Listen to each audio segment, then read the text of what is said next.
Ang pelikula ay nagsisimula ng si Cairo Sweet, isang 18 taong gulang na dalaga, ang nagkukwento kung ano ang ibig sabihin ng maging isang adulto. Nakatira siya mag-isa sa kanyang bahay dahil ang kanyang mga magulang, na mga abogado, ay palaging nasa ibang bansa. Kinukwento niya kung paano siya nakakahanap ng pagtakas sa pagsusulat at nangangarap na mahalin at hindi makaramdam ng kalungkutan. Binanggit niya ang pagkikita sa isang guro na isang manunulat din. Pumasok si Cairo sa klase kung saan naroon na si Jonathan Miller, isang guro sa panitikan, kahit na hindi pa magsisimula ang klase sa loob ng isang oras. Sinabi niya sa kanya na nakatira siya sa Level Hill at labis siyang namangha.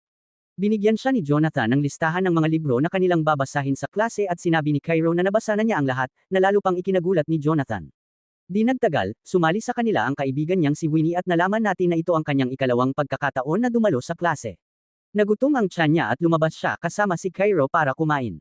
Pagkaalis nila, tiningnan ni Jonathan ang mga librong dinala ni Cairo sa klase. Pumasok ang kaibigan at kasamahan niyang si Boris at tinanong kung ano ang binabasa niya. Ang librong hawak ni Jonathan ay isang erotikong nobela at kinuha ito ni Boris bago pa man niya simulan ang pagbabasa nito ng malakas. Kinuha ni Jonathan ang libro at pumunta sa mesa para kumain ng biskwit na ginawa ni Boris. Natagpuan ni Boris ang libro ni Jonathan mula kay Cairo at sinabi sa kanya na siya lang ang nag-check out nito. Sa kanilang bahay, si Beatrice ay abala sa kanyang trabaho habang sinusubukan ni Jonathan na makuha ang kanyang atensyon. Kinuwento niya kay Beatrice ang tungkol kay Cairo at ang uri ng mga librong binabasa niya. Ipinabatid din niya kay Beatrice na nag-check out siya ng libro niya mula sa library, ngunit pinagtatawanan lang siya ni Beatrice. Tumanggap siya ng tawag mula kay Amy at umalis si Jonathan para magpatugtog ng musika habang nagagalit siya sa telepono. Nag-inom sila ng alak habang nagsisimulang mag-recite si Jonathan ng mga linya mula sa isang libro na pinamagatang, Under the Roofs of Paris, habang hinahalikan niya siya. Habang nagsasayaw at naghahalikan sila, tumunog ang telepono ni Beatrice at kailangan niyang umalis. Nagreklamo si Boris tungkol sa isang kakilakilabot na katapusan ng linggo habang nakaupo sila ni Jonathan sa korte. Tumingin sila sa kagubatan at sinabi ni Boris na maaaring may mga multo roon at ang halaman ay kumakain ng mga kaluluwa ng mga patay. Lumabas si Cairo mula sa kagubatan at binati silang dalawa. Patuloy silang nagtatanong sa kanya ng mga katanungan at inalok siya ni Boris ng ilang biskwit bago umalis habang pinagtatawanan si Jonathan. Tinanong ni Jonathan kung hindi ba siya natatakot na maglakad mag-isa sa kagubatan, ngunit sinabi niya sa kanya na siya ang pinakakatakot na bagay doon. Habang naglalakad si Boris sa pasilyo, pinigilan siya ni Winnie at nagsimulang mangasar sa kanya. Tumigil siya at kinausap siya habang sinasabi ni Winnie na gusto niyang mapasama sa klase niya at maaari siyang turuan. Pinapanood ni Cairo ang kanilang pag-uusap mula sa isang sulok. Sinabi ni Winnie kay Cairo na nilalandi niya si Boris at tinanong kung nagseselos siya sa isang tono na parang kumakanta. Nasa bahay ni Cairo sina Winnie at Cairo habang naninigarilyo siya. Tinanong ni Winnie kung nasaan ang mga magulang niya sa oras na iyon at sinabi ni Cairo na kahit hindi niya alam kung gaano katagal sila doon. Hiniling ni Winnie kay Cairo na pagbihisan siya, na sinasabi na maaari siyang maging matalino at maganda.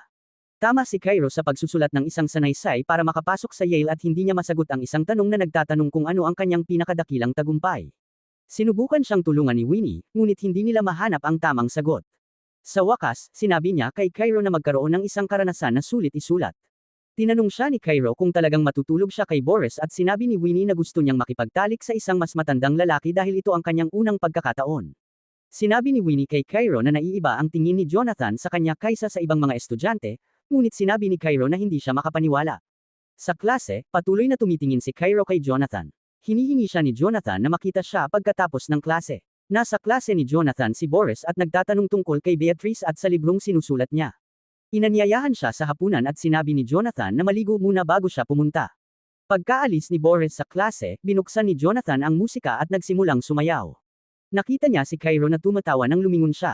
Umupo sila sa sopa at tinanong ni Jonathan kung nakapunta na siya sa scroll session sa Sally Bonnie's, isang poetry salon sa isang Victorian village, at sinabi sa kanya na pumunta sa susunod na katapusan ng linggo. Ang dahilan kung bakit gusto niyang makita siya ay dahil sa kwentong isinulat niya tungkol sa isang nag-aalangan na gagamba. Pagkatapos ay nag-recite siya ng ilang linya mula sa kwento bago sila nagpatuloy sa pag-uusap tungkol sa gagamba. Pagkatapos ay sinabi niya sa kanya na siya ay may talento at inalok siya ng tulong sa midterm. Inatasan siyang magsulat ng isang maikling kwento sa estilo ng kanyang paboritong may akda. Sinabi niya na makakatulong ito sa kanyang portfolio para sa Yale. Sinabi ni Cairo kay Jonathan na nabasa niya ang libro niya at tinawag itong Grand and Tragic Romantic Horror. Pagkatapos ay nag-quote siya ng mga linya mula sa libro niya. Sinabi ni Jonathan na yun ang unang bagay na isinulat niya at hindi na siya nagsulat ng anumang bagay mula nang magpakasal siya at magsimulang magturo. Ngunit hinamon siya ni Cairo na sinasabi na hindi siya inspirasyon. Sumali sa kanila si Winnie habang nag-uusap sila. Sina Boris, Jonathan, at Beatrice ay lumabas para maghapunan kung saan si Winnie ang waitress. Tinanong ni Beatrice kung bakit hindi pa naihahain ang kanilang order at inalok ni Winnie ng inumin. Nagngisihan sina Boris at Winnie sa isa't isa at tinawag ni Winnie si Jonathan na isang boring na guro. Na ikinatawa ni Boris, sinabi ni Jonathan kay Beatrice na kaibigan siya ni Cairo bago nila talakayin ang tungkol sa kanya. Sinabi ni Beatrice kay Jonathan na mas mahusay siya sa pagtuturo kaysa sa pagsusulat at hindi para sa kanya yon. Parehong sinabi nila sa kanya na hindi dahil hindi siya marunong magsulat kaya hindi siya manunulat, kundi dahil tumigil siya sa pagsusulat at pinili niyang maging guro. Nagalit si Jonathan. Noong Sabado, pumunta si Cairo sa poetry place na iminungkahi ni Jonathan na umaasa na makita siya doon. Di nagtagal, sumali sa kanya si Jonathan. Tinanong niya kung kilala niya ang lahat ng tao doon at kung ang ginagawa nila ay parang group therapy. Isang lalaki na nagngangalang Elliot ay nagsimulang mag-recite ng isang dula habang nakikinig silang lahat. Pagkatapos ng dula, nasa labas sina Jonathan at Cairo at tinanong niya kung sa tingin niya ay masama ito at sinabi niyang oo habang tumatawa.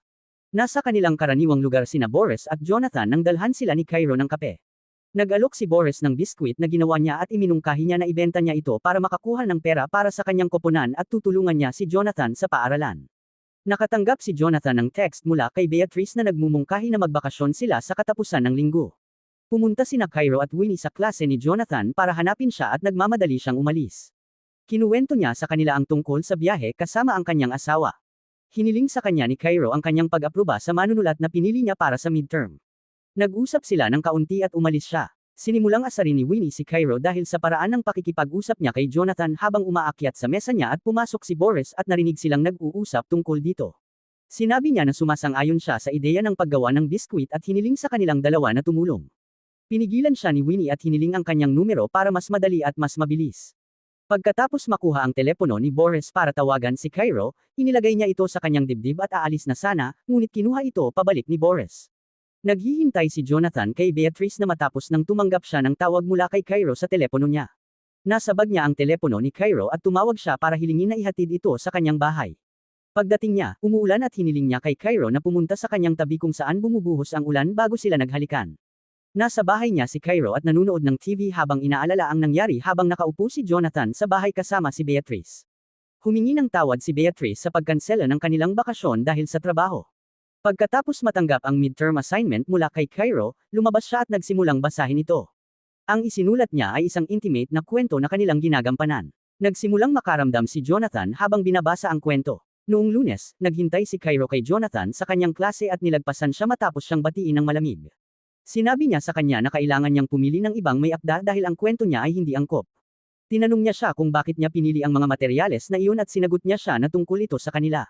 Sinubukan niyang ipaliwanag sa kanya na ang kwento ay angkop sa iba't ibang aspeto, ngunit sinabi niya sa kanya na magsulat ng bagong kwento gamit ang isang bagong may akda. Sinabi ni Cairo sa kanya na tumigil na sa pakikipag-usap sa kanya na parang estranghero at sabihin sa kanya kung ano ang ibig niyang sabihin kaya sinabi niya sa kanya na isulat muli ito at kung hindi, kailangan niyang ibagsak siya sa midterm. Sinabi niya sa kanya na nakaramdam siya ng hanggal at tinawag siyang bata. Sinabi niya sa kanya na masama ang pagsusulat niya at tinawag siyang walang kwenta, mahina, at ordinaryo habang umiiyak at hinamon siyang ibagsak siya. Lumabas si Cairo na iniisip ang sakit ng puso at tinutukoy ito bilang isang aksidente sa sasakyan. Umuwi si Cairo at uminom habang umiiyak kasama si Winnie sa kanyang tabi. Umuwi si Jonathan at sinabi kay Beatrice na nagkaroon siya ng masamang araw kaya nag-alok siya sa kanya ng inumin. Kinuwento niya sa kanya ang tungkol sa usapan nila ni Cairo at ang kwentong isinulat niya. Masayang tinanong siya ni Beatrice na ipakita sa kanya ang kwento. Pagkatapos basahin ito, pinilit niyang sabihin ni Jonathan kung paano siya inilarawan ni Cairo sa kwento. Hiniling ni Cairo kay Winnie na aliwin siya at hiniling niya na i-text si Boris na sinasabi na lasing siya at kung ano ang ginagawa niya. Patuloy na nag-recite si Jonathan ng mga linya mula sa kwento ni Cairo habang hinawakan ni Beatrice ang kamay niya at pinilit siyang hawakan siya. Tumigil sila sa paghahalikan nang makita nila si Boris na kumatok at pumasok. Sinabi ni Winnie kay Cairo na gusto niyang magustuhan siya ni Boris at gusto niyang makipagtalik sa kanya. Pinilit siya ni Cairo na sabihin kay Boris na kasama niya siya at ginagawa nila ang ginagawa ng mga babae kapag mag-isa sila sa gabi. Nakita ni Beatrice na nakangiti si Boris sa telepono niya at tinanong kung sino ang kanyang kind text, ngunit ayaw niyang sabihin sa kanya. Sumagot siya kay Winnie na matulog na. Nagalit si Cairo at sinabi kay Winnie na tanggalin ang kanyang damit dahil maghahalikan sila para kay Boris. Lumapit sila at nagsimulang maghalikan habang kumuha ng larawan si Cairo at ipinadala ito ni Winnie kay Boris. Noong araw na iyon, ipinadala ni Cairo ang kwentong isinulat niya sa punong guro. Tumawag ang punong guro mula doon at ibinigay ito kay Jonathan. Biglang nagpa siya si Boris na umalis at nagpaalam kay Beatrice. Nalaman ni Jonathan na nakuha ng punong guro ang kwento mula kay Cairo at sinabi kay Beatrice tungkol dito at sa tingin niya ay ginawa ito ni Cairo. Sinabi niya na kung mapapaniwala niya sila na may nangyari sa pagitan nila, maaari siyang mawalan ng trabaho. Tinanong ni Beatrice kung may nangyari sa pagitan nila noong mga teenager pa sila, na mapanganib at dapat niyang malaman kung ano ang gagawin niya sa susunod na ilang araw. Hindi pumasok si Cairo sa paaralan at malungkot si Winnie. Tinanong niya si Jonathan kung nakita niya siya, ngunit malamig niyang sinabi na hindi. Sina Cairo at Jonathan ay tinatanong ng punong guro na si Joyce. Sinabi ni Cairo na binigyan siya ni Jonathan ng midterm assignment ng maaga at dati silang nagkikita bago, habang, at pagkatapos ng klase para pag-usapan ang panitikan. Sinabi niya na humanga siya sa pagkakaalam niya kung sino siya. Sinabi ni Jonathan kay Joyce na si Cairo ay may talento at binigyan niya siya ng mentorship dahil mas mahusay siya kaysa sa kurikulum. Inakala ni Jonathan na kilala nila ang isa't isa tulad ng nararapat para sa isang estudyante at isang guro. Binanggit niya ang pagkakataon na pumunta siya sa bahay niya para ibalik ang telepono niya at ang bakasyon na dapat nilang puntahan ni Beatrice. Sinabi niya na hindi niya siya hinawakan at nang ipadala niya ang kwento, sinabi niya sa kanya na hindi ito angkop para sa paaralan. Napagtanto niya na wala siyang masasabi para ipagtanggol ang kanyang posisyon. Tinatanong ni Boris si Jonathan kung mahal niya si Cairo bago niya sinabi sa kanya na hindi niya matukoy ang linya at iyon ang dahilan kung bakit niya ito nalalagpasan. Pagkatapos ay nagtalo sila at umalis si Boris. Inamin ni Jonathan kay Beatrice na nasuspine siya, ngunit di nagtagal ay nag-away sila kung saan lumala ito at naging personal. Tinawag ni Jonathan si Beatrice na isang lasenggo at sinabi niya sa kanya na boring siya at iyon ang dahilan kung bakit siya umiinom. Iyon ay simula pa lang ng kanilang pag-aaway. Pumunta si Winnie para makita si Cairo at tinanong kung ano ang ginagawa niya kay Jonathan.